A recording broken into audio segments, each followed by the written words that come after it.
usually what we do is we put a team together and we start with the playwright. So we are in partnership with Hystrio. Hystrio is the major theater magazine in Italy. It's a big honor to be in partnership with them. And they have a very prestigious award. They give awards for performing, directing, and also playwriting. And one of the awards is called Scritture di Scena. And it's basically, they give award, is under 35, Francesca? Yeah. Under 35, 35 and younger, which is very common in Italy. And so this, there is a pool of plays that are given different kind of awards. They are called more segnalazioni, but it's an award anyway. So we select one of the plays, and we give the opportunity to the playwright to come here and work with a mentor, which is an American playwright, and of course the translator.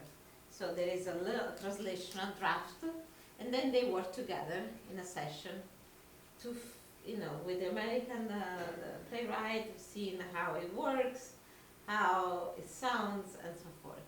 And then the first time we did it was during the pandemic. We didn't do it during the pandemic. We started during the pandemic, and we didn't do it. Are you okay? Okay. Some water outside? Yeah? No, you have it? Okay. In 2022, and the very first edition, I was like, no, we don't need a public reading. But I have to say, the playwrights are coming here and they want to have a public reading. So, 2 years ago, I was like, okay, we'll do it. Last year I said, okay, we'll do it. And this year we were, yes, now we do a public reading. Again, this text this is the first stop of what a work into a new language should be. And with that, I'm going to introduce you Francesca Becchetti, who is the playwright. Vieni, Francesca, the playwright.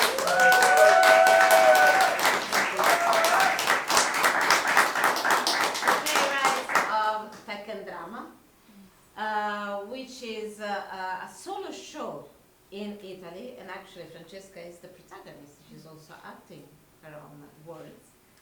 And something that we decided, for instance, to do it with different voices.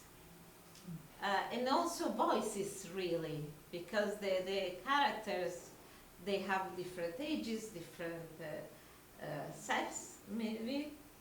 So we decided I asked my friends, colleagues, wonderful actors, Davide Borella and Elisabetta D'Avenia, to be with me on stage to give voices to this text. Do you want to say something about the play so they understand what is going on, if you can?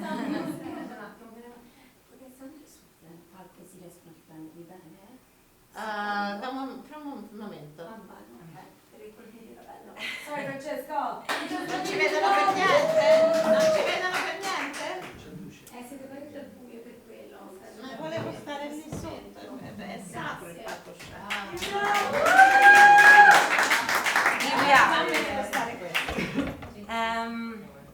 I'm really glad to be here. Thank you very much. Thank you, Laura. Thank you all a questo punto in luce, va? Okay. Prendila. And I don't know how to say, but maybe that here, what you can see tonight or listen, is Evelyn, this character that she has a 30-old girl age, and we are inside her mind. So all the characters are in her mind, and it starts with a banal pretext, the end of a relationship, but then we can stay together with her and understand the struggle to empower herself maybe for all person that are born in 200 age. So, no, 200. 2000, scusa, In the year 2000, 2000. sorry. Yes, we can talk after the play, and if you have questions. Why do you call it Tekken Drama? Tekken because it's the play the game Tekken, that is a fight game, so it's a punch in the stomach. Drama for like a drama queen, and here I am, and is the result of also a research that I do workshop with family and trans people, and the research is inside a workshop that I do, theater research, that is family, monstrosity and sexuality, and also with adolescent. We talk about love and sexuality and affectivity. So maybe Tekken Drama is a result of my poetics and my research in Italy, and is my theater. Yeah. And again, this is the first step. So, you know, we could work more on, and I'm sure we will work more, or Francesca will work more on this. But this is the result of what we do with a mentorship, because again, translating and adapting is very important, and we should all be very careful when we translate and adapt something, because it becomes something else. We were talking about, you know, a few things that here we will say what it is or what is not. But anyway, we'll start now and we'll talk later. Thank you, Francesca. Thank you.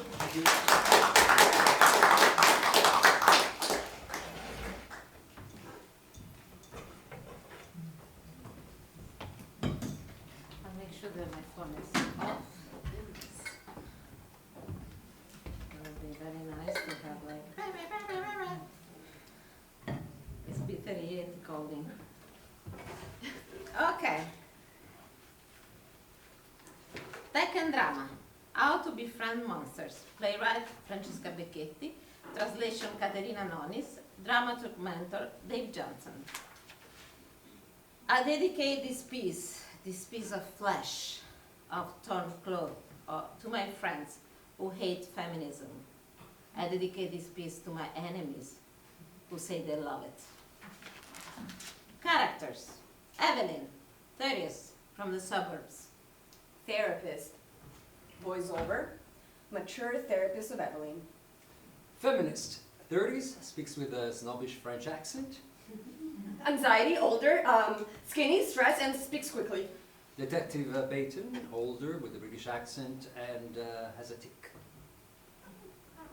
Enrico Malatesta, older, with a Super Mario Italian accent. TV girl boss, older, aggressive, wishing to be elegant. Setting, small city suburbs. Little room in an apartment with a metaphorical wall. You can't die of love. You can't die of love. You just have to let the light die out. Bury it. Lay a flower on it. You can't die of love. You just have to fix yourself from inside.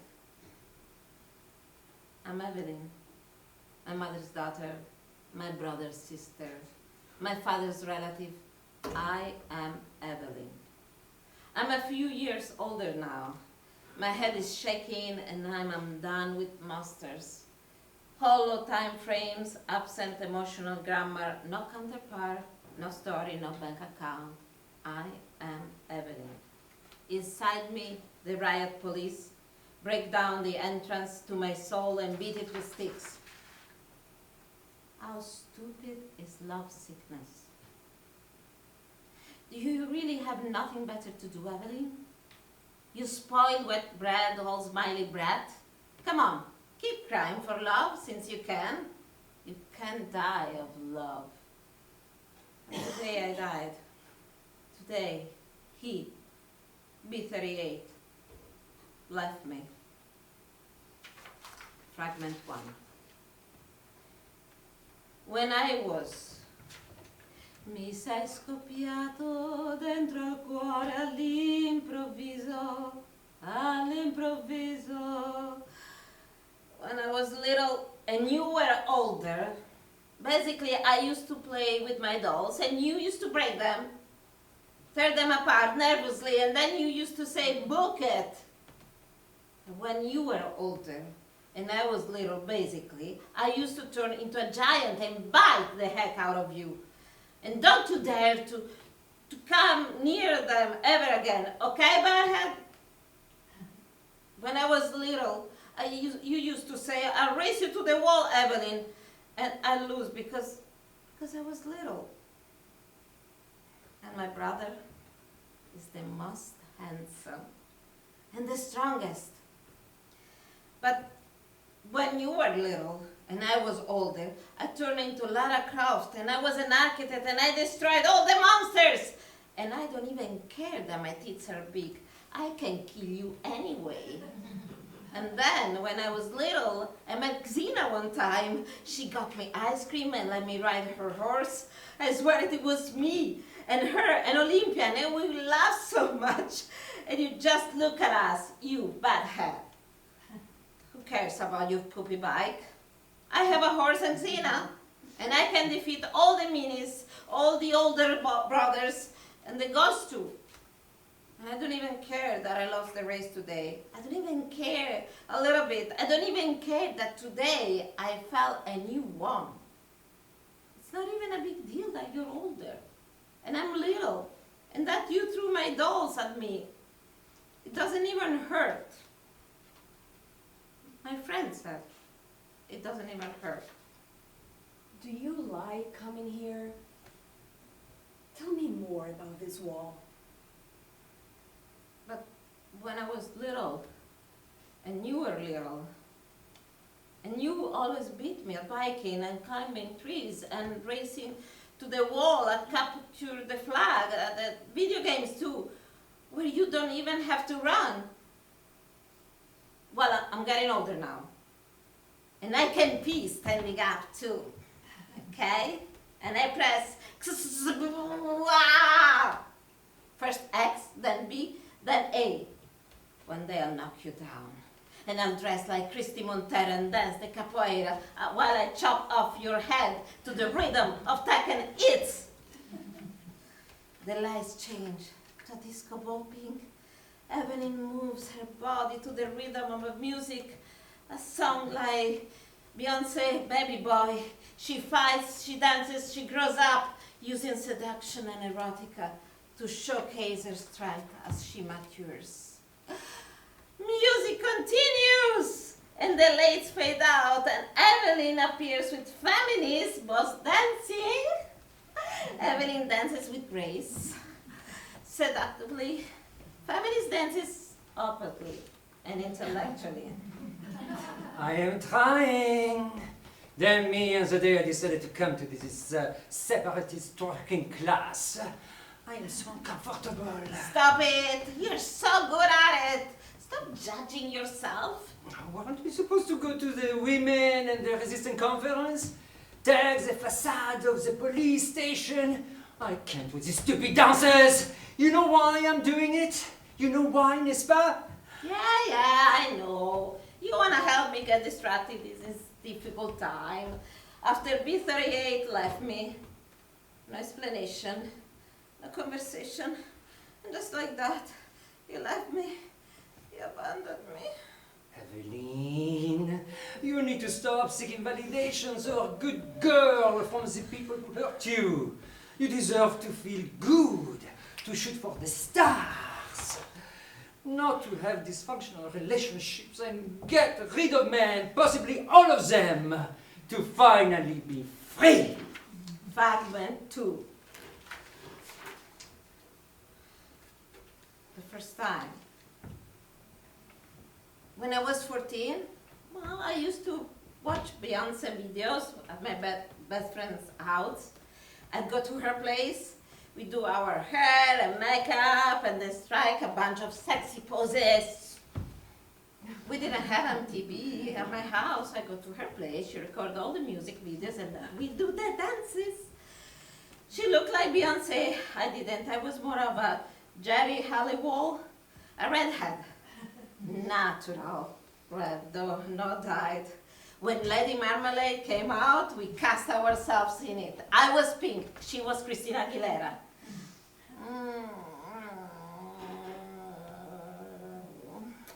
We sang all day, we cut school, we danced in front of the mirror, we secretly got drunk at night, we kissed in front of the boys, we swapped boys. We told each other we'd be friends forever, forever, forever! But it was easier and more normal to date a boy.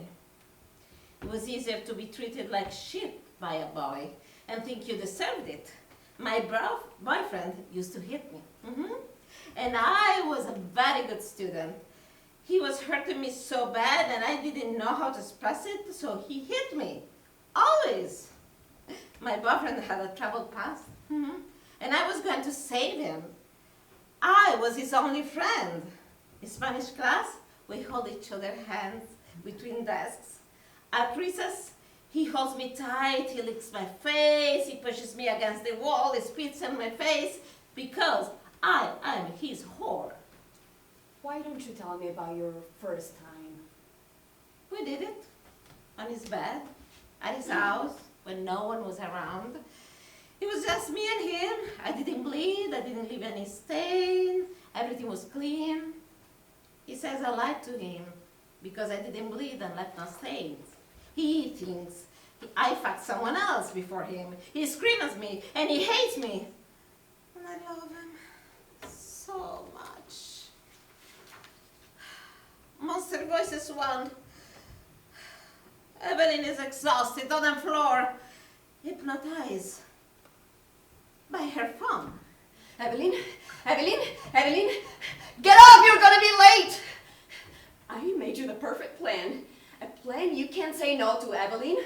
Unless you want your back to atrophy, your neck to unscrew itself. Evelyn! Good morning, anxiety. Alarm set to 8:05 a.m. with up to 3 chances to snooze. Healthy breakfast with fruit and cereal. Stop drinking milk, you're not a calf. Grow up! 9:05 core workout and stretching. Smoking is not allowed. Not before, not after, not doing, not ever again. You're right, but see, today I really need just to lie here, just like this. He left me, everyone left me. I'm so left, so abandonable. Right, you must write. Your therapist says so too. If you go on like this, you'll just be stuck throwing yourself at pretty party, a pretty kitty, teety, peety party, but whatever. You'll just keep doing it to yourself. Do you understand, Evelyn? You're only hurting yourself when what you should do is pick yourself up. You gotta do it yourself, got it? Yourself. You can't keep calling for your mommy. She's not here anymore. That was never here to begin with.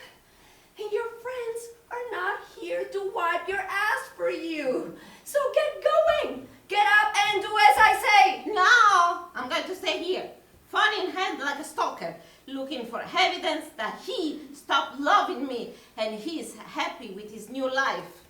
Mine is simply forever miserable. Have I ever been happy? When you're hurt. It is even possible to remember being happy. I'm Detective Baton, Miss Evelyn. I am here to update you as it pertains to the B38 case. B as in, you bastard, I hope you burn to death. Rather fitting, really. With number 38, shot to the heart. Of course, him, the bastard. I hope you burn to death, B38. I'm sure feminists will love the sound of this. Actually, I don't love it at all. I think you were born a whole human being. There is no missing part. Least of all, a stupid, machiste son du patriarcat. Certainly, at 10:47 a.m., he posted a photo of a sunset. Quite the sign that he's thinking of her, isn't it? The sunset is an allegory of her hair. Anybody knows that was included. Excuse me, may I? Oh no, he's here too. Enrico Malatesta, the famous anarchist from Italy. Oh, he's gonna want to tell me something deeply smart. He's a professional when it comes to talking your ears off about ethics.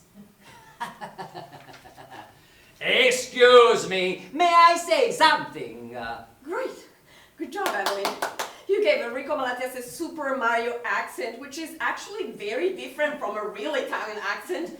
I wonder what the intersectional feminists will have to say about that. You wanna mock immigrant accents? Oh. Feminist, she wants to mock immigrants' accents?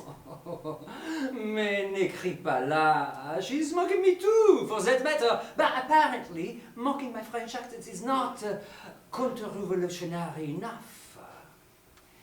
Excuse me, who's mediating here? I don't want to interrupt, but let me be clear. I don't need to ask the police for permission to speak. Least of all, a detective.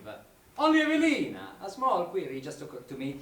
Can anarchy control coexist?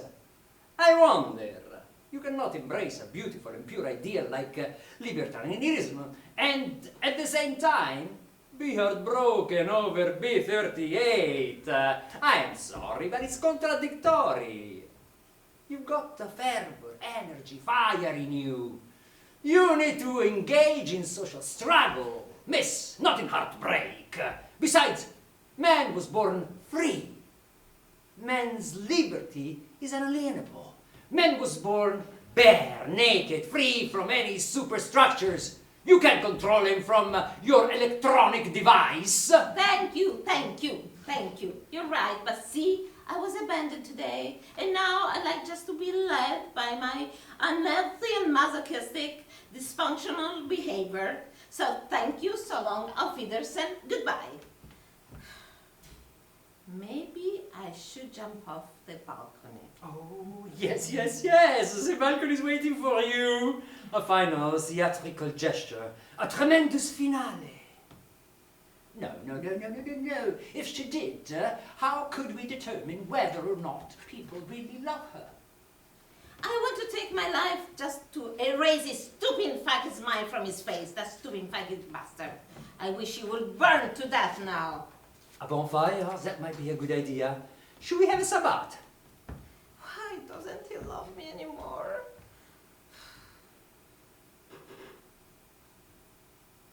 You were too much. Too emotional, too resentful, too violent. I wanted to provoke him. No, madam, you didn't do anything wrong. I'm quite sure he rather fancied that power dynamic. I wanted him to feel something he never felt before. And then, when he finally starts treating me like shit, I get so incredibly turned on. Oh yeah, when you push me hard against the wall, now I can really love you. I'll be here, phone in head like a stalker. I just want to be disgusting today, okay? Why doesn't love me? Why doesn't he call me? Because he's confused. He wants you, but he cannot love you. It's quite obvious. Yes, of course. It's because he's so confused. He wants me, but he cannot love me. He must be thinking of me at least a little bit, right?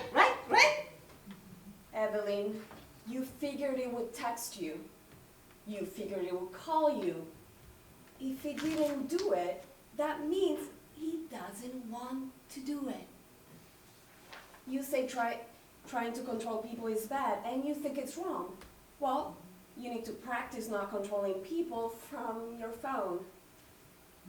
Evelyn, we're not here to discuss what you think. We're here to discuss what you feel. Why do you feel the need to be like your mother? Mother. My mother's scream when she's angry is thunder. Everything stops. A moment earlier, you are gesturing wildly, you are driving yourself crazy, arms disjointed, eyes opening and closing with cardiac arrhythmia. Body under the influence of body, produce chemicals, no sign of mental clarity. That scream stops time. And then you can't remember anymore if you had any right to writ against her, because whatever she's just unleashed goes straight to your heart. And now, there is just guilt inside of you. My mother's scream blends with her tears. It's ancestral injustice running through her body. It's the scream of all mothers through a single vocal cord. That scream stops everything. That scream reminds you that you can't get away. There is an executioner and a victim, and she's the victim. There is only one victim. Abandoned by man, neglected by man, deceived by man, by other bitter yates, other shots to the heart. Fools, liars, bastards, traitors, cowards. My father. My father? My father is gone. Don't know if he was ever here, except for a few brief moments, like a hard slaps in the face. My mother, though, she's always here. Always. She's the victim of her sad story. She is the victim. And that victim will always be a victim, forever and ever and ever. My mother, my grandmother, my great-grandmother, my great-great-grandmother. Generation of women fired up with rage who stayed silent, except for those few brief moments of screaming. Generation of men, faceless men, dead and buried, estranged, executioners, except for their few brief moments of self-pity and tears. A crying man is a soft and radiant image, is the king leaving his throne and dressing in rags. Even though he was a harsh ruler, you are his loyal subject, and you're ready to redeem him, to hug him. He cries, and you immediately dry his tears, immediately turn the other cheek, forget his wrongdoings, forget his living. And now there is just guilt inside of you. And then he, the king, laughs. And you love him again. And you laugh even though you didn't get the joke. But he's laughing. So you laugh with him, and he laughs. We laugh together, victims and executioners, for the sake of his approval, because the subject knows pain well and loves it even. The subject is bewitched, in love with someone who neglects you, someone who doesn't choose you, someone who mortifies you, the only kind of love the subject knows. And so my mother stays in her eternal staying, behaving her husband every year at the same time. She hates him, but still holds him tight in her memory. And every year at the same time, she shall dry a tear and say to herself, woe is me. Mi sono innamorato di te perché non avevo niente da fare. This was fragment 19. Internal conference, Women on the Move Through Relationships, entitled It's My Fault, Woe is Me. An indispensable moment of dialogue, the conference aims to create a moment of reflection on the theme of women, to investigate the roots, representations and implications of the distress caused by abandonment. Because to see a cultural shift, we need to erase any kind of complicated relationships, which is only possible with awareness of the responsibilities of women. Women can do it alone! Enough with all the bullshit about generational trauma and blaming everything on your mother, your father, your grandpa. Come on, please. What does a woman need? Balls! That's what a woman needs. She needs a pair of big-ass balls. Damn right. Enough with this sissy-ass behavior. We can't do that and then go around complaining, right? Oh, so he, B38, is treating me like shit. I wish. A slap or two never hurt anybody. Oh, so is he abandoning us? B38, a shot to the heart. Woo is me, boo-hoo. We are the ones letting him do it. Fuck. But a real, ballsy, kick-ass woman who tells it like it is, with tough skin, wide shoulders, slim legs. Lips.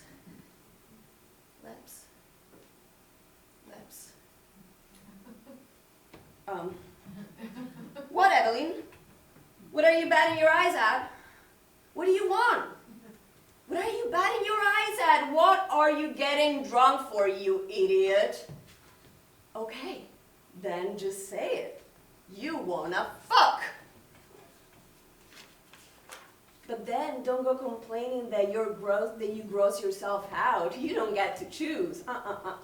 You are not a man. You wanna have casual sex? Get it out. You're always looking at your phone anyway. You want to taunt them, but softy man, what's his face? B38. You're gonna make him run away. When are you going to get your act together, huh? A baby. That's what you need. Actually, no. You couldn't handle it. You couldn't handle anything. You're good for nothing. You can't even take care of yourself or get a baby. You look fatter. You look disgusting. Fragment 23. Stream of conscious reflex. One time I was missing B38 so bad that I invited the guy over after only dancing with him for 30 minutes. A reasonable amount of time. Enough to invite him over, I thought, yeah. Actually, I'd gone behind the wall with him because he needed to put drugs up his nose. He told me he had too much, but I didn't want it because things that can go up my nose have been grossing me out ever since I watched Leon, the Professional. When I was 6 and the cops were looking for little Natalie Portman and his giant beanpole of a Fred Jack Reno, whose name in the movie, like I said, was Leon, and I think I started hating the cops as 6-year-old when I watched Leon the Professional, and this act of snorting things up your nose reminds me of them too much, so in the end I said, no, thank you. And I was scared to say no, but if he abandoned me right there against the wall, but then he came over, he slapped my ass, and then he slapped in the face, and then he started crying and telling me about his issues, and so I started to comfort him, and comfort him, 13 minutes of comforting him, and in the end, I fell sick to my stomach. Then another time, a girl I didn't know approached me because the guy she was on a date with had abandoned her right there against the wall. She looked me in the eyes, and I looked into hers. 9 gin and tonics deep, a bitter taste in my mouth. I saw her, she came over, and all night she wouldn't stop talking and smoking her ass-smelling vape and showing me the scars from her cuts. Do you think you are free? She had the entire script of the movie Girl Interrupted tattooed on her body. You know, there's too many walls in the world. There's too many walls to push people against, and they are just way too many, just beginning to be pushed. They're just beginning to be pushed, you know. I start taking notes. That's why you keep coming back here. You're not free, you need this place, you need it to feel alive. There's the pain. There I am, reaching rock bottom, crashing against the wall, hoping not to get back up, hoping someone sees me and comes to get me. Against the wall of my soul, I met my first love. Why do I keep coming back here? Monster Voices 2. Evelyn, stop the music, stop with Whitney Houston, stop. Evelyn, stop feeling sorry for yourself. Just because you slept around doesn't mean you need to feel like shit. there are worse things in the world. Think about the nuns, for example. I updated the reels of the week, madam. I thought it'd be a good idea to adjust the algorithm to exclusively show reels related to men and narcissism, how one might know if one is pregnant, and Sexually transmitted emotions. I meant sexual can manifest during unprotected intercourse. You may have contracted several different sexually transmitted infections. The amount of infection has in fact increased in the late 90s. Prevention is extremely important, otherwise sexually transmitted transfeminist, well, there is no remedy. As a matter of fact, the only remedy is abstinence. But above all, what are we gonna do if we get pregnant? Did you ever think about what kind of tragedy that would be? You're poor, Evelyn. And not like early 20th century poor, when you could be miserable and full of kids. You're early 2000 poor. Arrête de parler of children. It's going to give me endometriosis. Can you make this one stop talking? Evelina, you are okay, just the way you are. We all contain multitudes. And it's not like anyone ever taught us how to protect ourselves from this shitty world. However, if you'd like, madam, we have quite a few apps could download to focus your fitness. We've got Squat It Like It's Hot, 5 exercises to getting back, and 4 ways and 5 yoga poses to make him fall back in love with you. Did you make an appointment to get tested? There is no time to waste, Evelyn! Can we please kill her? Let's plan a good assassination for anxiety when she least expects it. And boom, we get rid of her. That's so fucking sorry excuse for a detective too. Where is Malatesta when we need him the most? Why do you always end up comforting people between your legs, Evelyn? Why? Enough! Get out! All of you! Get out of my fucking head! I can't stand you anymore! Get out! Get out! Get out! Get out, you bastards! You're gonna kill me! You're crushing me with your voices! You're too loud! Too loud! I'm not perfect. I'm disgusting. Okay? I am disgusting. Bittery left me. I don't know how to sleep around and I hated it then. I said it. But stop busting my ovaries. I do what I want, okay? I just want to forget him. I don't want to be in pain. Why do I keep coming back here? I can't take the pain and the depression and the sobbing and hoping for a suicidal impulse anymore. I wish I had gotten an STI. I wish I felt anything for anyone. But I know this love thing is bullshit. I want to feel myself up from the inside. I want to feel this void. I want something that's gonna numb me from the inside, give me something, a sedative, an antidepressant, alcohol. Where can I find any of these Xanax, Prozac? Give me something, anything, please. I'm in pain, I'm in pain, I'm in pain, I'm in pain. Give me something, anything but dumb. I don't want to feel anything anymore. I don't want to feel anything anymore. I don't want to feel anything anymore. Evelyn, can you hear me? Evelyn, listen to me. Do not let your inner voices trample you.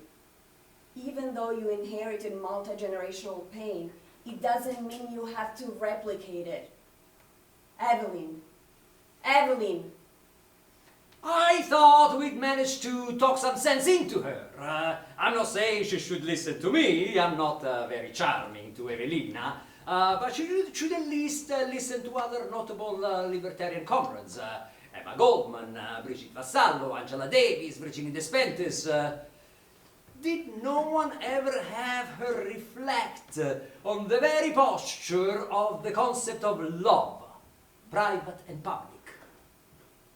Horizontally is fine, Evelyn, but we need a little verticality.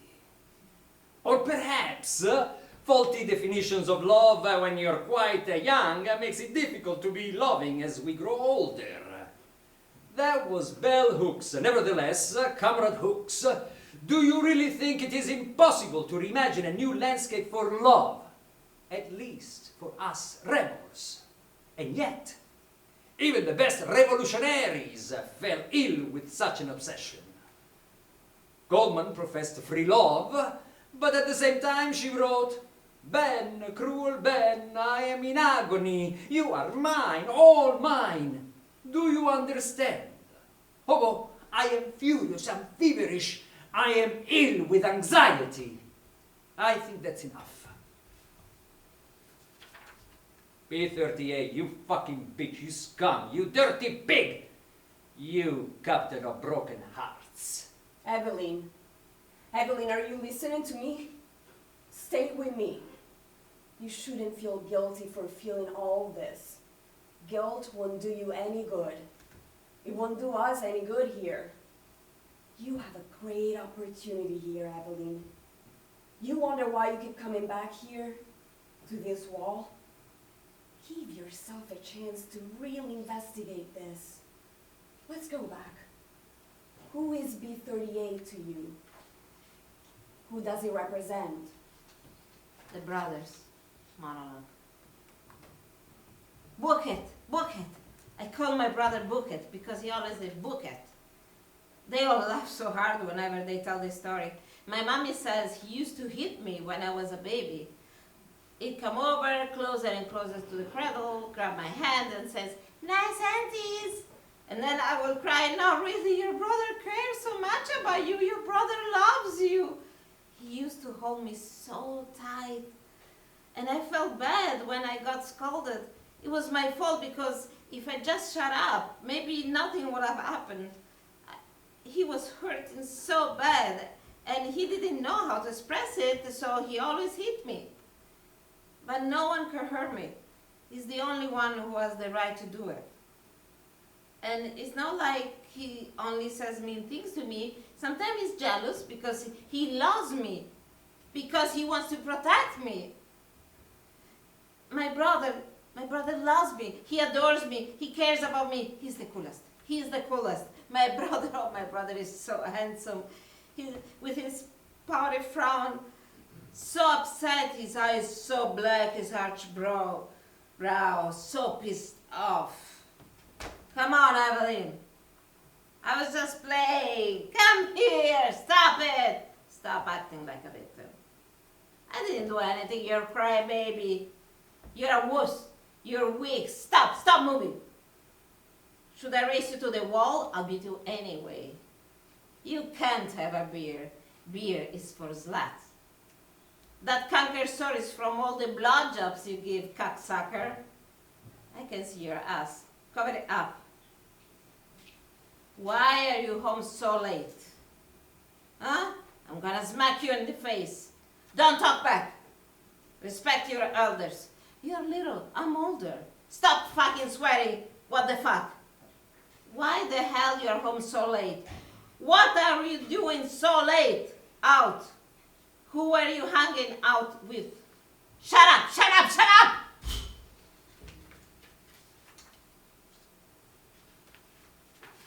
Evelyn, as the brother, takes a piece out of the wall. The wall splits open, and light comes pouring through the crack. He picks up the rag doll and disappears. Evelyn, as herself, reappears and is ready to fight. Tekken combat. The great battle of the year! Finally, the much-awaited showdown!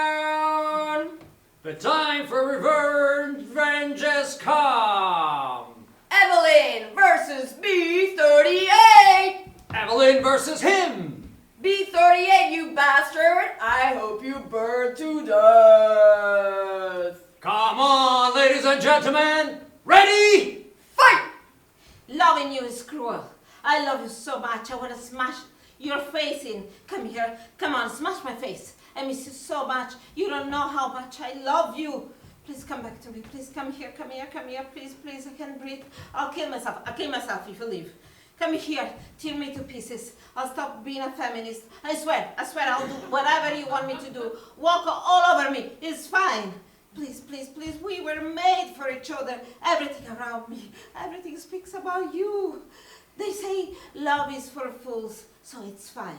It's better to feel hatred than to feel nothing. Come here, I'll break your bike if you don't come back. I'll break your paintings. I'll burn your house down. I'll burn your parents down. I'm not supposed to say that. I shouldn't say that. What would my friends say?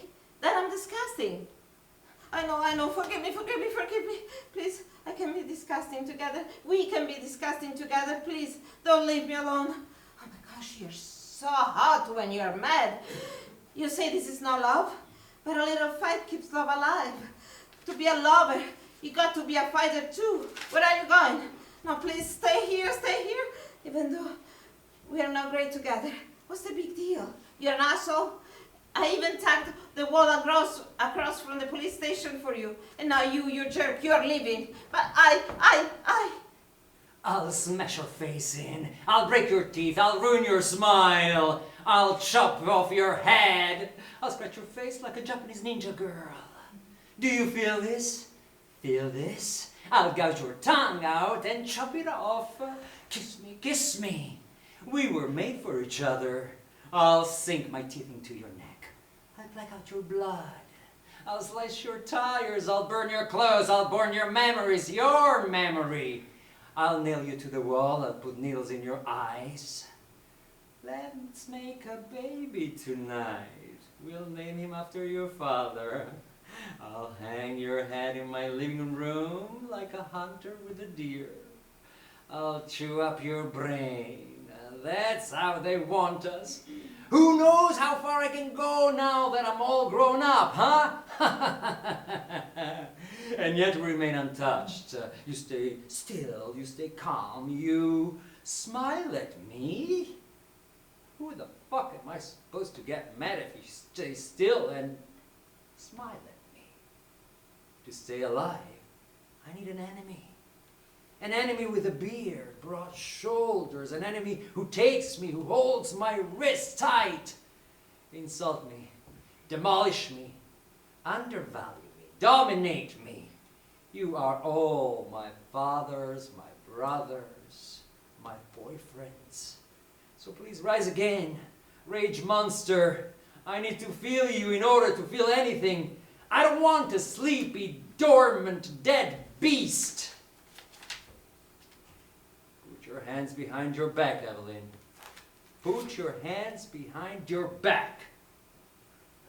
My love is friends with the cops. He nails you to the wall and handcuffs you. It's a power play. You're either on top or at the bottom. If you're on top, you're a piece of shit. And if you're at the bottom, you're in pain. Love is friends with the cops. It has you wear a uniform. You're a simp. You're a seductress. You're hysterical. You're easy. You're too cold. You're too hot. You're too much. Love is friends with the cops. It'll have you believe it's for your own good that they're up your ass. It'll leave you on the sidewalk with no regrets when you least expect it. It'll take your breath away and your sleep when you wait for him. It'll raise your heartbeat. You wait. Love is friends with the cops. It's breathing down my neck and I don't want to turn around. I don't want to see the gaze, that smile, or those butterflies anymore, that explosion of beauty, of ambiguity that cuts through the stomach. Love, the love that they taught us, is friends with the cops. I want to take back my gaze, my creeping light. I'm Evelyn, and I am my sister Kiss, the piece that kissed me. I'm laughter on the beach. I'm a teenager's reckless sound, their walking dream. You can die of love, but this time, I didn't die. At least I didn't. I wanted something to hold on to free myself from the dead weight of violence. The only answer I have is that I tried, and I failed, and enjoyed it. Dear pain, I return your pain to you. Light out.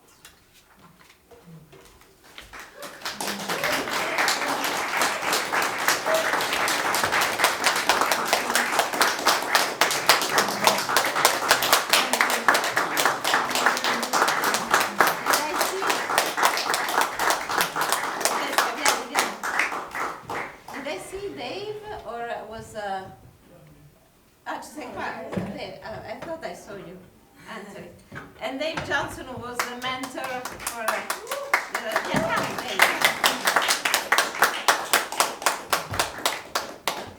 So a quick, again, this is a play, a text that is done as a solo show, and we divided.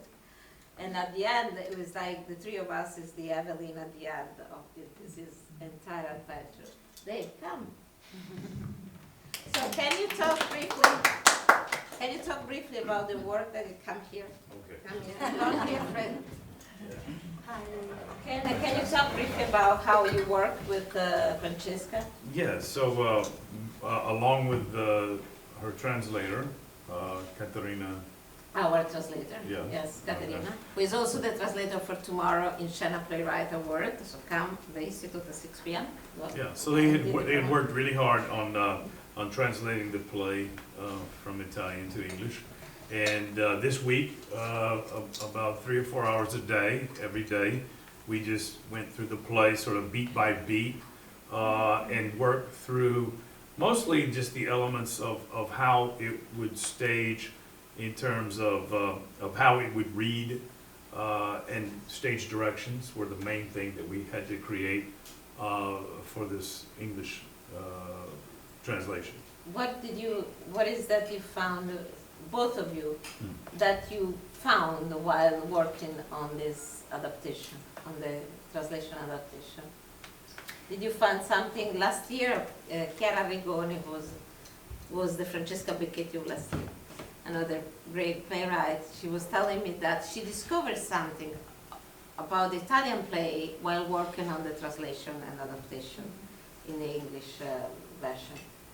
Well, for me, I don't know if I discover every time that I heard, and now it's incredible to hear in another language. For me, it's the first time, so it's a great emotion, and it was great to work with Dave.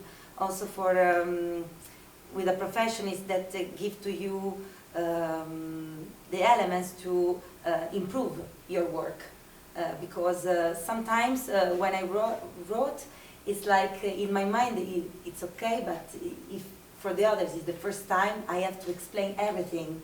So it was great also for this kind of adaptation. That so now I have to do this work that I did with Dave also in Italian, because I had a great work with him. Yeah, so the play as it comes to us in Italian, because it's a one-person show and she's been doing it herself, there's no real stage direction, right? It's just like as she feels it each and every night, she plays. So what I would say is, okay, what happens here? Let's talk through this and literally type that process out, getting that into language. So not only the dialogue, but in between the dialogue, what's happening, when the music cues come in, when the music, the lights come in and out, which we don't see a lot tonight because I don't know if you've read a lot of stage directions.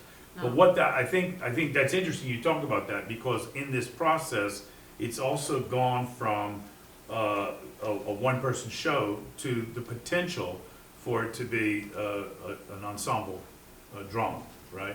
And this is the first time you've seen it in that form. So yeah. I think the powerful thing about this play for me is so many things, but one of them is how versatile this play is going to be going forward, both as you speak back in Italian and also in English, in the sense that when you're trying to produce it, if you are a producer, if we have producers out there that are interested in this play, I hope, I see some, that we can do it with one player, the way she's been doing it so far, or we can do it with multiple players and play it.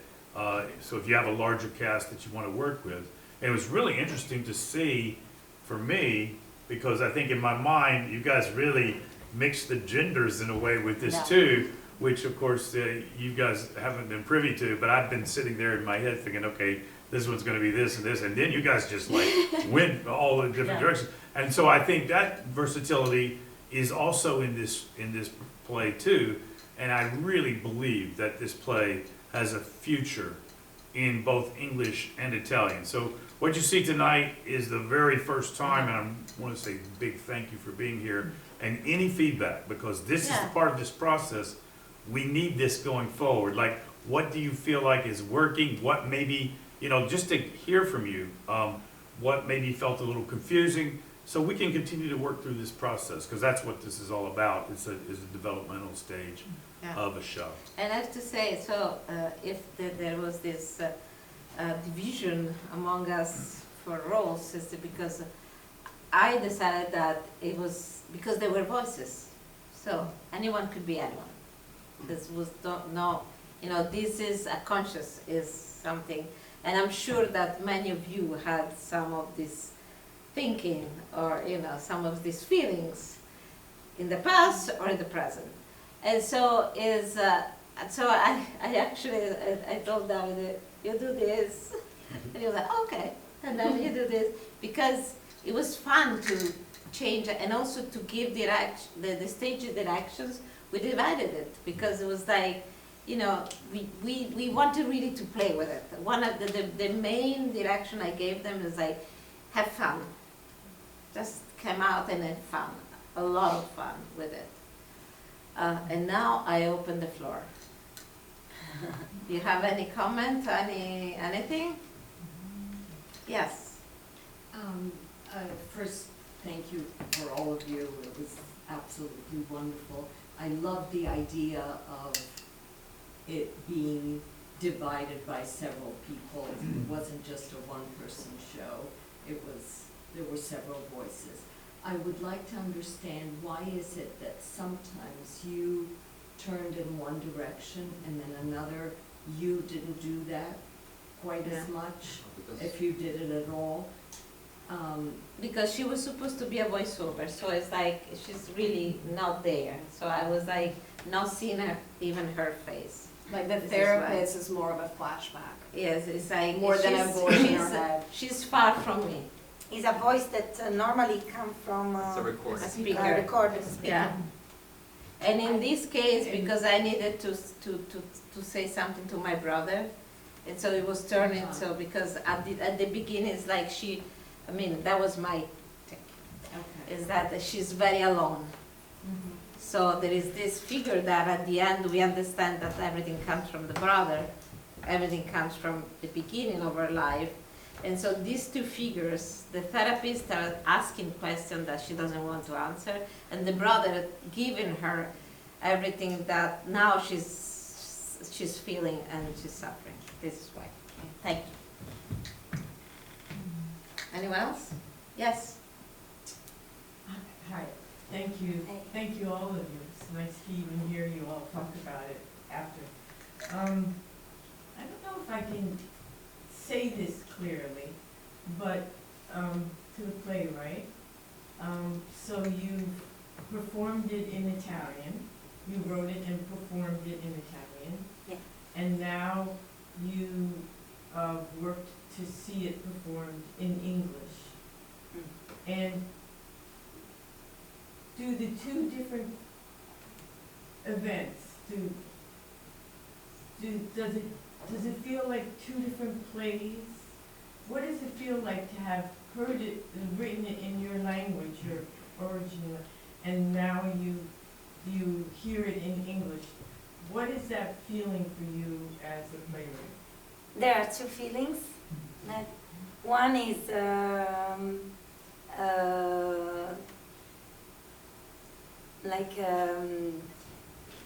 I don't know if it's correct or not, but it's the feeling.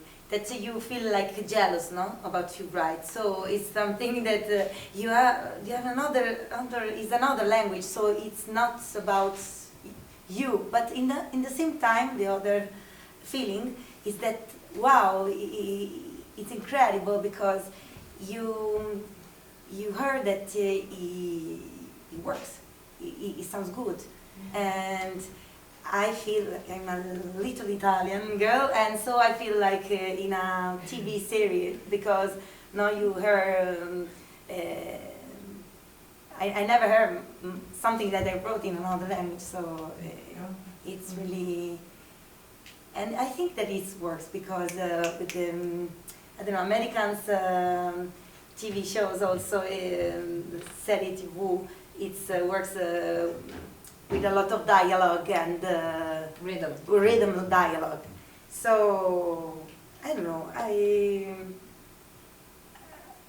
Yes, I'm excited about this. Another question with that is that it's said that Italian is such a beautiful language.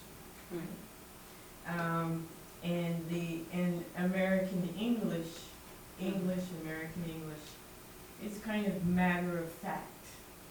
It's not as, you know, it has a lot of influences, and so it isn't as pretty of a language as Italian. And some people might disagree, but I'm just saying that as a point of view. And so, and you know, American English has been in Italy for a long time. So do you feel anything particular about the first other language was in English in New York? I think that is great because it can be understood by a lot of people, of course. Of course, it's changed because my writing is really used with the words, so the sound of the words, and came from the sound of the words in Italian, of course. So it changed, and the musicality changed. But I think that the great work of Caterina Nonis and Dave Johnson was that to make this kind of sound too in another language. So. Congratulations. Thank Yeah, you. I think it's the rhythm that usually when you translate, you should somehow keep the rhythm, right? Dave and I, we do translate together from time to time, and the rhythm is important because is the translation also, if you keep the rhythm doesn't mean, you know, it means that the breathing of the play, the breathing of the characters, how they breathe, how they behave, how they move. The original play has the characters are they not so much anxiety, but you know, Enrico Malatesta, the detective. They are not. The detective is not British. Enrico Malatesta is not Super Mario, of course. So you know, there is also this difference how you translate that into. We have time for one more, maybe. Do you have any comment? Anything? Yeah. Oh, no. Well, I'll have. Yes. Yeah. First of all, thank you very much. It's unique to see it and hear it in English, although my preference is to even hear it in another language. But I'm curious as to the staging, because you're dealing with the voices or the inner workings of what your character is revisiting or experiencing. And I just wonder if you had thought about even the three-dimensional, the physicality of perhaps all of the voices coming even physically on top of each other, like not even 2 inches away from the main character, and then separating apart, because that is kind of what transpires sometimes.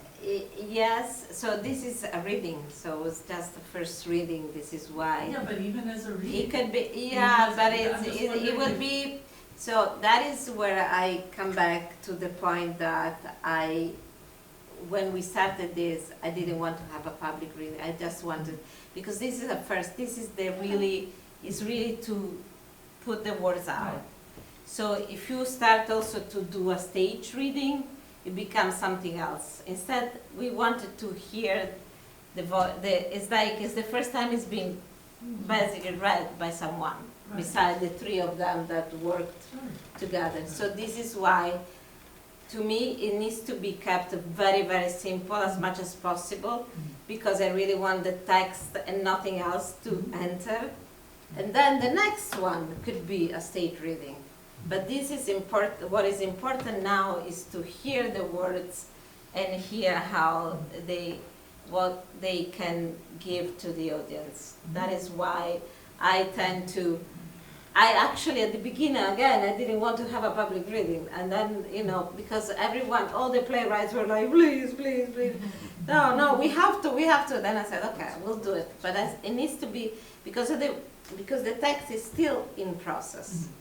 Again, so what happens, I think I said it, but I'll say again, there is a draft translation. It's not even, it's not worked so much because it needs to be worked with that. Yeah. So this is a result of that. This is why I didn't want to go into staging too much. That was the thing. And maybe next year we'll think about, but then we'll need to more rehearsal in order to go through the script more. So it's a kind of different. Tomorrow evening, the reading that we have, that is a reading, a full reading, kind of stage reading, because the text is done. So it was worked already. I hope you understand where I come from. But I take that into consideration. No, yes, Quick Heidi. comment. The last. Thank you, Laura, and everybody. It's nice to see this process, so I appreciate you providing that opportunity. When you come, you see a play that's been translated and it's staged in full production. It's wonderful to see this stage. So thank you and bravo. Thank you. And on that note, oh yes. So Can I just make a tiny comment? For next year, maybe for the future, what would be wonderful, what I would like to see now, is even just 20 minutes in Italian. Because we Well, heard it in it's- English. I know, and but then that it's- is a completely different thing, and we can. Yeah. I understand, but that would be a completely different thing, and it's not what we are doing. And Right. this is because this prize also is for playwriting. So it's not, it's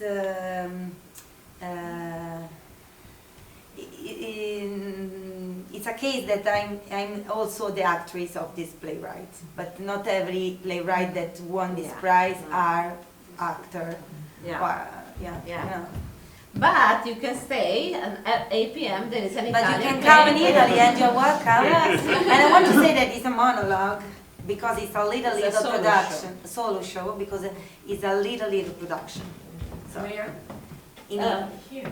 No. No, She doesn't know where. in Italy. Where in Italy? Well, In you Italy. can. There Teresa are D'Avenia. Teresa. You can go there. outside. Thank And you, after everybody. that,